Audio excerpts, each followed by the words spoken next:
It is really good to be here. It was good to be with you last week. It's even better to be here in person in this lovely auditorium and talking with you about something that I'm really passionate about. And that's family systems. And family systems are related to our own emotional growth and our own emotional maturity. And gosh, we live in a world that's so reactive and so anxious. There's no greater time for us to be people who are growing in our emotional maturity than right now. I mentioned this little formula that I put together, and I want to mention it again today and remind you that being self-regulated plus being self-defined equals emotional maturity. Last week, we focused in on being self-regulated, which is about managing our own anxiety, seeing anxiety, managing anxiety, showing up in the world as the best version of ourselves that we could possibly be. And today we're going to add to it this idea of being self-defined. What does that mean? What does that look like? How do I do it? Most importantly, I want you to see that it takes both of those ingredients for us to be emotionally mature. Often I find people that can clearly define themselves. They know who they are and what they believe, but they're not very self-regulated. And sometimes I find people that are self-regulated, but they're not very self-defined, and so they're not emotionally mature. And that's really what we want to talk about. So today we're going to talk about being self-defined. This week, last week, I was in a conversation with a young woman that I coach, and she's given me permission to share this piece of the story. Her name is Emily, and I want to give her credit. And Emily is in her mid-30s, and she's already written a children's book. And as we were talking about this idea of how do we define ourselves, and it clicked for her that what we're talking about is just like writing a children's book. Because in a children's book, what the author has to do is decide who are the characters in the book. And then the author defines each of the characters individually so that the character can consistently show up as who the character is in the story. And it was a beautiful analogy. And I love her for sharing it with me, because what we're about in life, we are writing the story of our own lives. We're responsible for writing the story of our own lives. And what we're intended to do is to define our character. Now, last week we talked about anxiety and we talked about wounds from our past. And one of the things that I want to say is in our first formation, in those first 17 years of a person's life, we learned a way of being that wasn't us defining our story. So what we learned is the way our mom, our dad, our pastors, our school teachers, our coaches, our band directors, who they thought we ought to be, and we learned how to protect ourselves in that. Now we are fully adults. And I believe God has given us and designed us to co-create with God's direction for our lives. And that's what self-definition is about. Okay, now that I'm an adult, now that I'm grown up, what would it look like for me to regularly and consistently show up in the world as the person I choose to show up as, rather than as this reactive, impulsive, autopilot kind of person that I've been showing up as? And that's what we're going to talk about today. And so it starts with this idea. It starts with the idea that I take responsibility for my own life. Most of us never even think about that possibility. We live life reacting to what goes on in the world. We're reactive rather than proactive. And so self-definition is about, what does it look like for me to really take responsibility?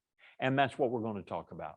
So in order to do that, the first thing that I have to do is to refuse to be a victim in life.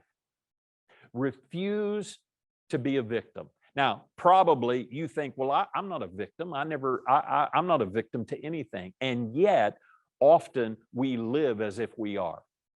We're victims to what others think or what others do, and we blame them. We're victims to our own emotions, and what we feel in the moment.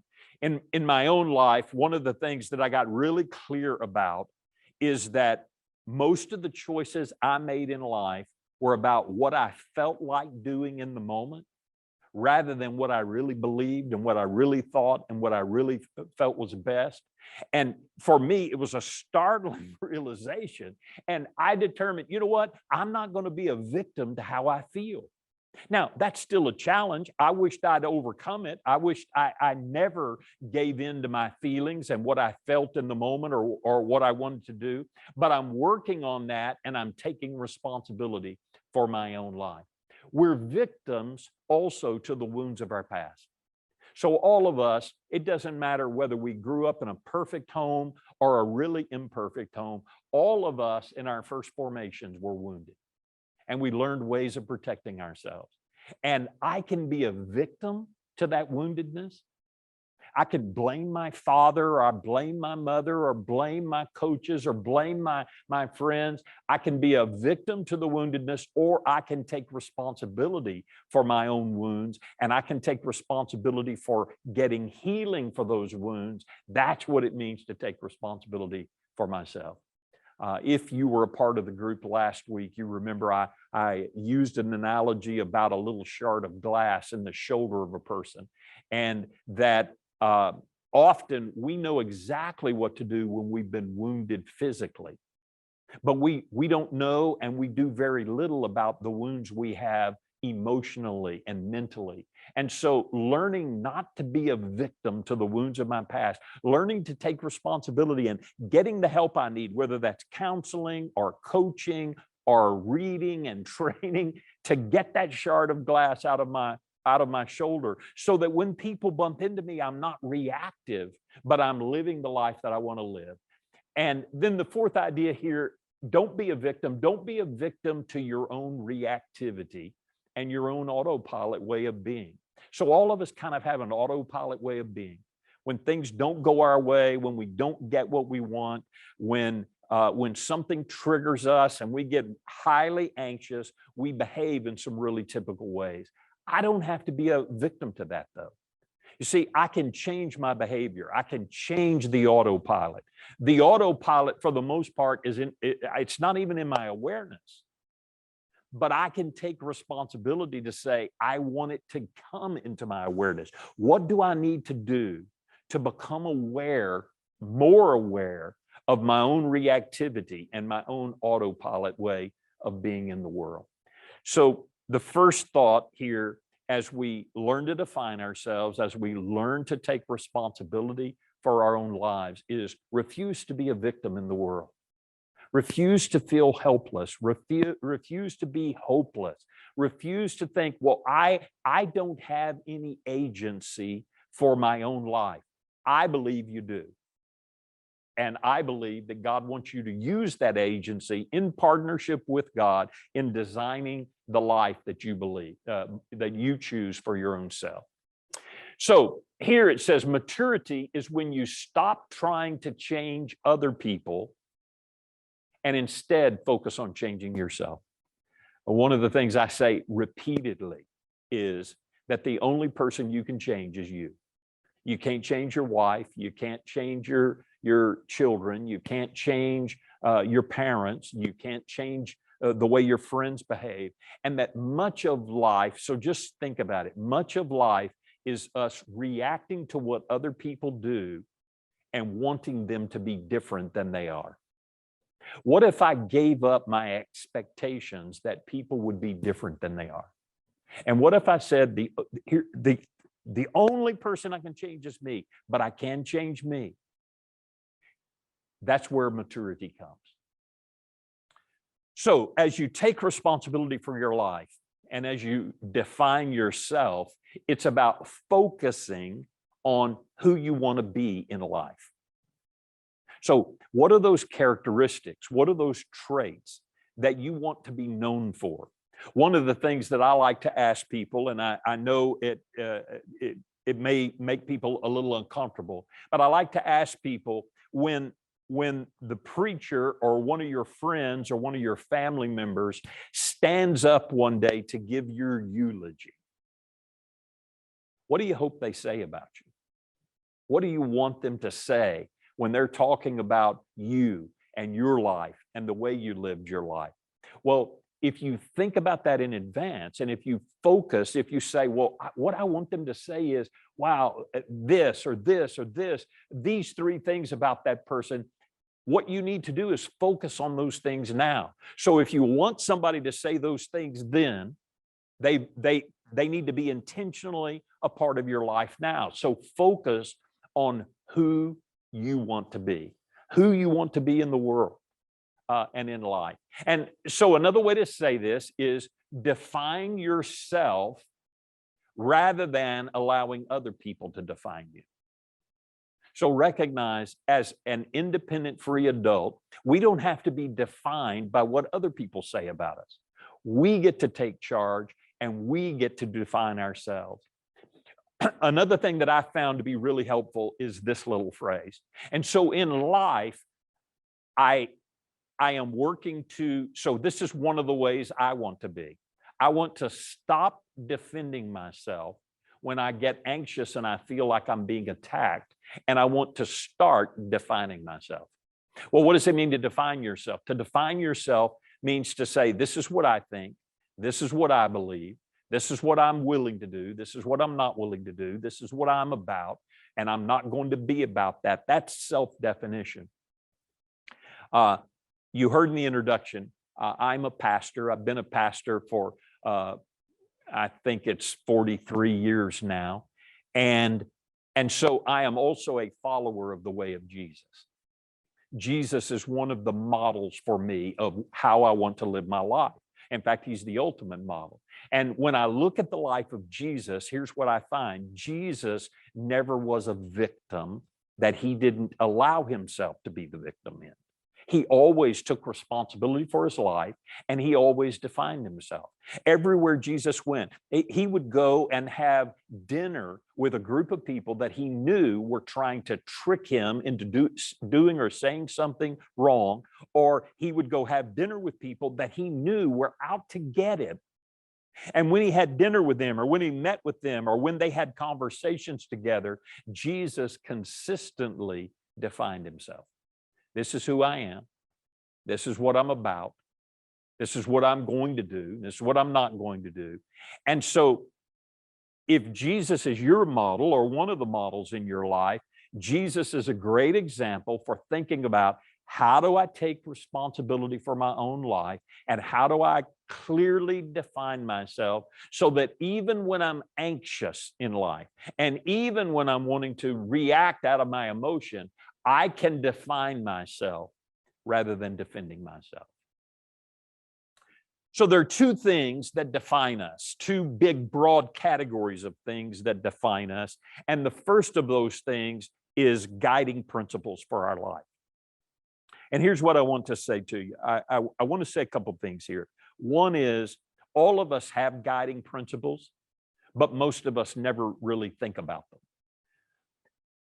Guiding principles that help us show up as the person we want to show up as need to be well thought out. They need to be written down, and we need to know what they are so that we can live by them. Why was it that Jesus was able to say, this is who I am, this is what I'm about? Because Jesus had guiding principles. And by the way, if you want to know what those guiding principles are, go read the first part of Matthew chapter 5, the Gospel of Matthew chapter 5. It's called the Beatitudes. And in that, I think Jesus laid out what his guiding principles are. And oh, by the way, those are a great set of guiding principles for anybody. And I can go through all of those Beatitudes in Matthew 5 and say, that's how I want to live my life.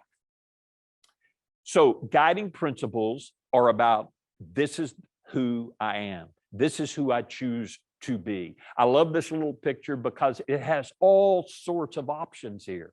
I am trusting. I am attentive. I am worthy. I am able. I mean, just all of those. And some of those, and here's what I want to say. All of those sound great, but that's not me. All of those are not me. So I'm going to choose who I am. And as we write guiding principles, we need to write guiding principles using the language that is present tense and declarative, like this. I am daring. That's present tense, it's declarative, and it's powerful. So guiding principles are based on our best thinking.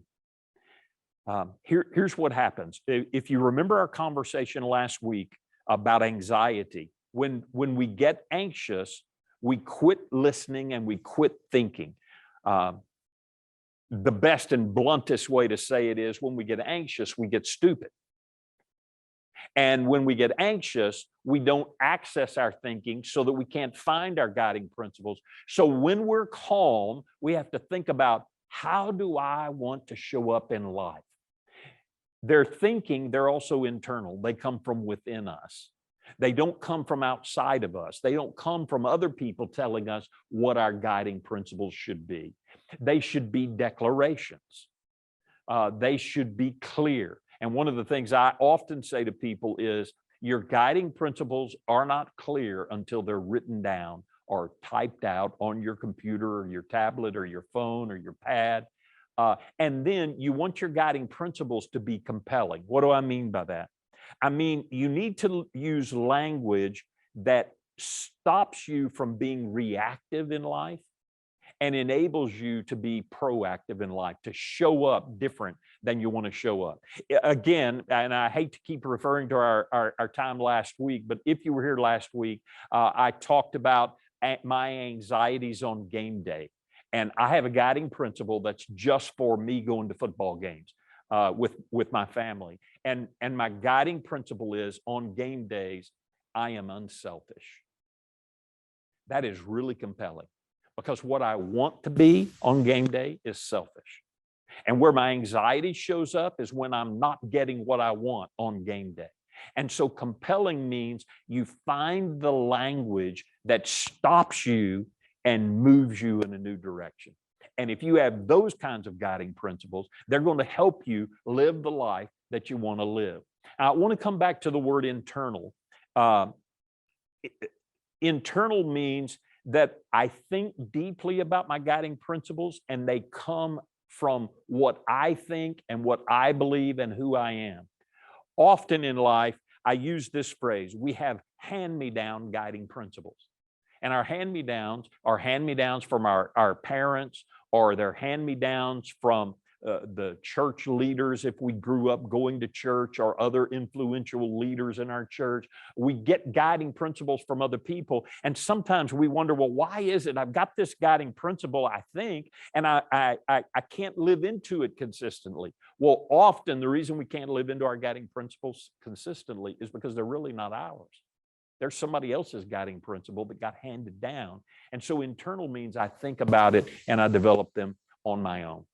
Okay, so that's the framework for developing guiding principles. And I want to give you a few examples of my own guiding principles. And I want to tell you where these come from. So one of my guiding principles is I welcome hard conversations. And when I do that, I am completely honest, highly respectful, fully present. All of those words are really powerful for me. So why do I need that guiding principle for my life? Because I learned in my first formation how to protect myself by avoiding conflict. And for me, hard conversations are conflict. And this is the message that I told myself: all conflict is bad and should be avoided at all costs, because all conflict means I'm going to get hurt some way. So I came into adulthood as a conflict avoider. I don't want to be that way.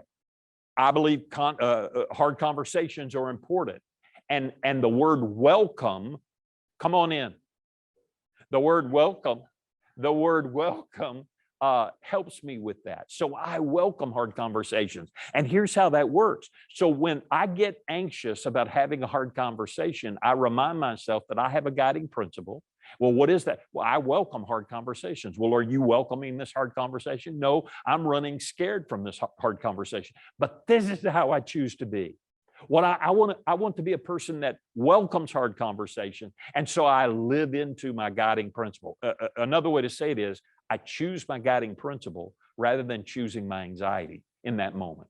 For me, these three phrases are kind of bullet points underneath it that help me flesh it out. I welcome hard conversations where I'm completely honest. because I have a tendency, when I have to have a hard conversation, I beat around the bush 15 times and don't really, I'm not really clear and don't really say really succinctly and clearly what I need to say. And in the process, I'm just not honest. So I want to be completely honest. I want to be highly respectful. What I learned in my first formation is when your anxiety overwhelms you, you attack people verbally and you shame them and you belittle them with your tongue. Well, I don't want to live that way. And so I welcome these hard conversations. And when I'm in the hard conversations, I'm highly respectful of the other person. And then finally, I'm fully present. The other thing that I have this tendency to do is when I get anxious about things, I withdraw emotionally internally. And I'm not fully present in the conversation. So I want to welcome hard conversations where I'm completely honest, highly respectful, and fully present. Here's the thing I need to tell you about that. That didn't pop out of me in 5 minutes. This is probably the 5th or 6th iteration of that guiding principle. And so you try them on, you take them on, you see if the language is powerful enough, you work with them until you get it right. And I've had this one now for probably about 1.5 years, and it's really powerful. It's working in my life, and I'm able to show up this way far more regularly than I ever have before. Here's another one of my guiding principles that speaks to my shame voice. So here's what I believe, folks. I believe every one of us has a shame voice, and shame is about I'm not blank enough. I'm not smart enough. I'm not pretty enough, handsome enough, talented enough. I'm just not enough. And in my first formation, I took on the lie that I wasn't enough because I couldn't compare with my father. He could do anything, and I couldn't do any of that. So I've written a guiding principle that simply says I am enough, and then I flesh it out in this way. I give up my need to be more than I am. There's a whole story behind that phrase. That phrase actually I borrowed from Dr. Henry Cloud, the guy that wrote the Boundaries book and has done a ton of teaching on boundaries. But I'm living into that because my shame voice said, you need to be more than you are. If you're going to be a seminary professor, if you're going to be the executive director of a ministry, you've got to be more than who you are right now. And here's what I'm saying. I give up my need to be more than I am because I am enough. And here's why I believe that. So these are some positive traits about me. My talents, my education, my intuition, my character, and my capacity to learn is enough. Enough for what? It's enough for whatever God invites me to join God in doing. That's what I'm enough for. Whatever I'm enough as a person. I'm enough in God's creation. Let me say this. Often Christian people will quote the Bible about what God says about them. And it's true and it's powerful, but they don't believe it. And here's what I want to say to you. You've got to get to the place where you believe you're enough. You've got to believe it. And that's taking responsibility for yourself. So this is a guiding principle. Again, 3rd, 4th, 5th iteration, I don't remember, but this one I've had now for about 1.5 years, and it's really powerful, and I live into it. This is a brand new one, a 3rd one. This is the last one I'm going to share with you. But it's this idea. I live an unhurried life. So I realized that I had a lot of anxiety about getting things done quickly, getting somewhere at a certain time. And it goes again back to my first formation. I learned how to be hurried in my first formation. And I've decided for my life, I don't want to live a hurried life. Now, are there ever moments when I need to be in a hurry? Absolutely, there are. But I don't want to live that way consistently. And so when I feel myself getting anxious about being in a hurry, I remind myself, and I want to tell you, this is a liberating guiding principle. It's powerful for me. I love it. It's fairly new. This one's only about 6 months old for me. And I love living into it. And it's who I want to be. I want to be unhurried. All right. I'm going to take a drink and let you think.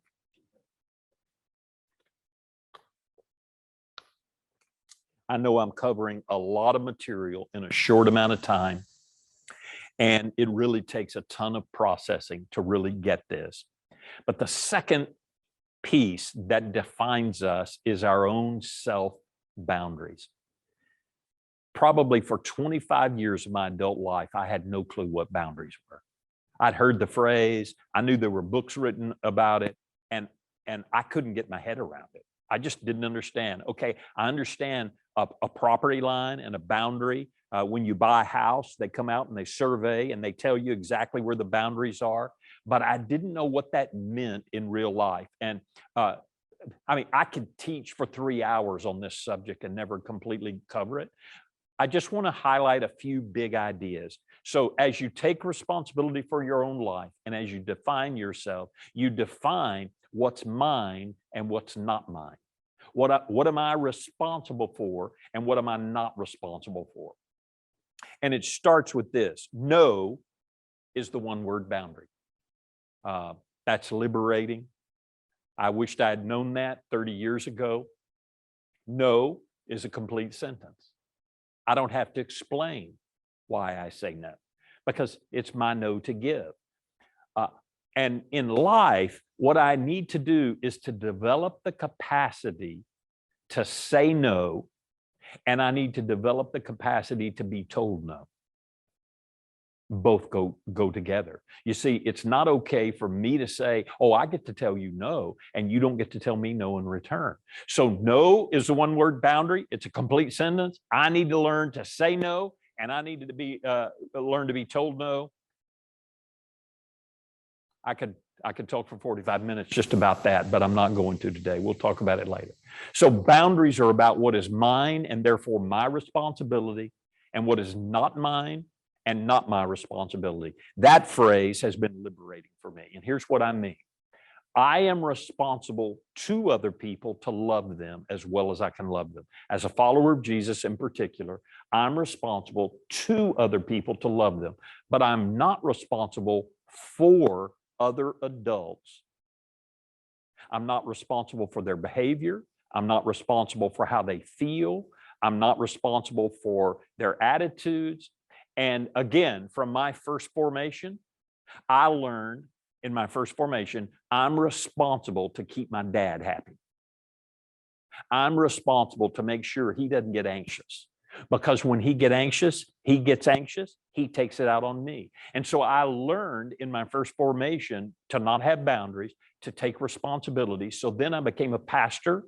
And here's what I want to tell you. As a pastor, I thought it was my responsibility to keep all the members of the church happy. Well, that's just impossible. I can't keep my wife happy most of the time, let alone all the members of the congregation. So I want you to hear this. You are not responsible for another adult human being that's fully capable. You're not responsible for them. You're responsible to them, to love them, but not for them, not for their emotions. Really powerful principle for me. Here's a second idea. What am I responsible for? I'm responsible for what I say and for how I say it. I'm not responsible for how you feel after I say it, because I'm not responsible for your feelings. Well, you say, well, wait, and we say this all the time. We become victims and we say, but you hurt my feelings by what you said. Well, if I told you the truth, and I told you the truth in a way that was as gentle as I possibly could, and your feelings got hurt, that's your responsibility to deal with, not mine. That's what it means to take responsibility for our own life and to define ourselves. And so I've got kind of another guiding principle that I wanted to share with you. It's around all that. And this is just, I developed this during the pandemic, because I found in the pandemic, I was getting really impatient, had a lot of anxiety, getting really impatient. So I am patient. By the way, for those of us that are followers of Jesus, that's, one of the indicators of love. Love is patient. So I want to be loving. I'm patient. Brene Brown, the prophetess from here in Houston, who I love to death, has the quote, "Clear is kind." And I love that. And so I've taken that on. I want to be clear in my communication, because being unclear, we think beating around that bush again is really being kind. It's not being kind. So I want to be clear, and I want to be gentle. I don't want to reply to people in an angry way, in a judgmental way, in a condescending way, or in a shaming way. And so just a general guiding principle for my life, this is how I want to show up in the world. I want to be patient, I want to be clear, and I want to be gentle. That's what we're talking about. So boundaries then are about what I'm willing to do and what I'm not willing to do. You know what? I'm not willing to do that. I can say no. Or I am willing to do that. I can say yes. Boundaries are about what is okay with me and what's not okay with me. So I define, you know what? That's not okay with me. It's not okay for you to treat me that way. That's not okay. Those are what boundaries look like. Just remember, whatever you put up with is what you end up with. Really powerful phrase. And that phrase is about boundaries. So whatever you're tolerating in your life, you're going to end up with. And recognize you're not a victim. You don't have to put up with just anything. You know what? I can take control of my life. I can define myself. I can decide this is how I choose to be. And I can also say, and I'm not willing to allow you to treat me that way any longer. That's what boundaries are about. So I want to tell you a story. And I'm going to do this as quickly as I can. It's about a family reunion. So I grew up here along the Gulf Coast, down in Brazoria County. If you're from Houston, just the county down near us. And my father is one of 10 children. And they're pretty close family. And every 4th of July, we have a Shuman family reunion. And I have an uncle that has a water ski lake down in Angleton, down in Brazoria County. And every year, 4th of July, up until this last year, we had a big family gathering. We had it at the water ski lake. Everybody came. It was kind of one of those deals, you know, you're expected to attend. And I just assumed every year we were going. I enjoy being with my cousins and my aunts and uncles and the other things. And a few years ago, 4 or 5 years ago, I started talking about the family gathering on 4th of July. And my wife says to me, I don't want to go this year. Well, what's the matter with you? You don't love my family? You know, I mean, we make up all sorts of stories in our head. And she said, no, she was working full time at the time. And she said, that's my only day off. It seems like 4th of July was like on a Monday that year. And so it was a day off for her. And she said, what I want for my life is I just want to take a day off and just hang out at the house. And I said, well, I get that, but I want to go. I want to go to the family reunion. It's what I do every year. I enjoy being with my family. She said, I don't want to go. I said, I want to go. She said, I don't want to go. I said, I want to go. And we're headed toward a fight. And then all of this stuff that I teach now is about, okay, am I really going to live that? So do you remember a moment ago when I said boundaries are about saying no and being told no? Boundaries are about freedom.